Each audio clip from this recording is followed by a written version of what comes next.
Bien sûr, il y a une condition, c'est que la vitesse de l'électron soit vraiment inférieure à la célérité de la lumière. C'est obligé.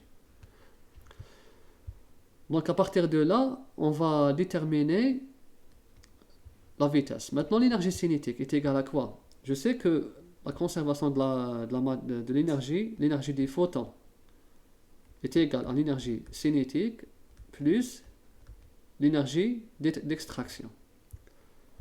Maintenant, l'énergie cinétique est égale à l'énergie des photons, d'accord, moins E0. La voici. Bon, l'énergie des photons, c'est quoi? C'est H, la fréquence 1 qu'on vient de calculer, puisque c'est ça qui provoque l'effet photoélectrique. C'est cette fréquence. Moins E0. E0, on l'a, il est connu, le E0, mais je vais aussi l'exprimer en H nu 0. Le E0, il est connu, qui est égal à 3 0 fois 10 puissance 19 joules, moins 19 joules. Mais je préfère écrire comme ça, vous allez comprendre. L'énergie cinétique, voilà, c'est ça. Donc là, c'est la deuxième, là c'est la relation, on va l'appeler relation B, et là c'est la relation A.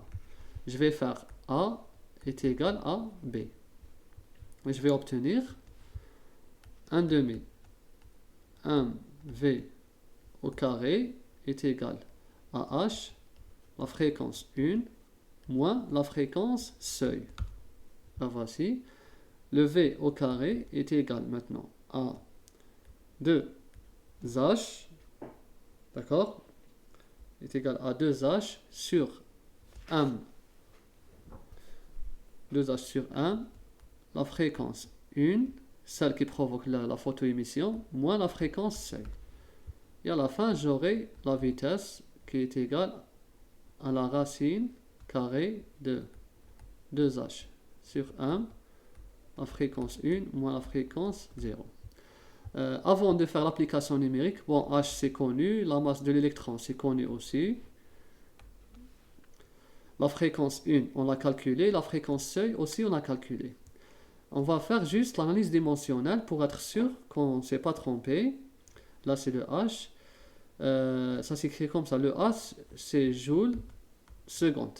La masse de l'électron c'est en kilogrammes. Et la fréquence c'est en seconde moins 1. Est égal aussi le joule. C'est quoi le joule en système international? C'est juste kilogramme mètre au carré seconde moins 2.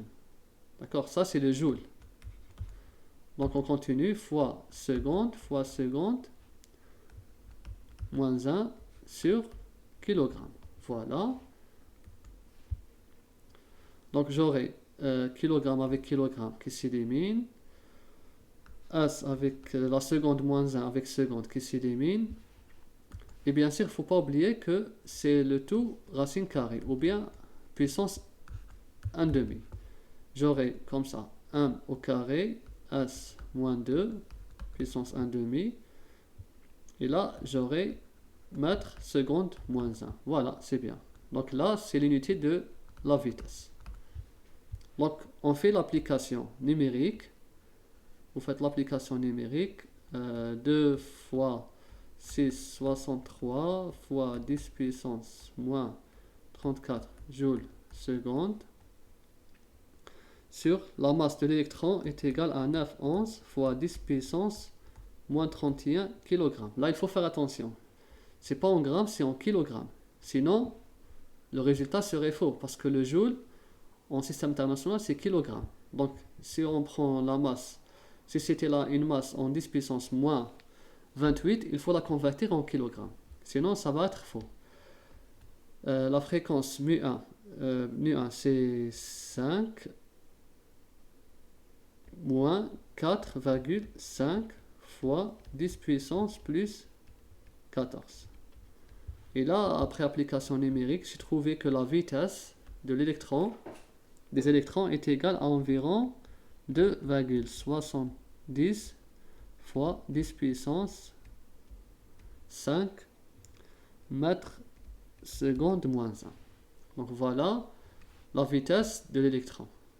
Les électrons sont émis de la plaque métallique avec cette vitesse. Et là, on voit bien que si je fais la vitesse de l'électron sur la célérité, j'aurai un rapport de 10 puissance moins 3. Et c'est bien, 10 puissance moins 3, c'est-à-dire que la vitesse de l'électron est très faible par rapport à la célérité de la lumière. Donc là, la condition est confirmée. Donc en principe, on a terminé la partie 2. La vitesse maximale des électrons arrachés au métal.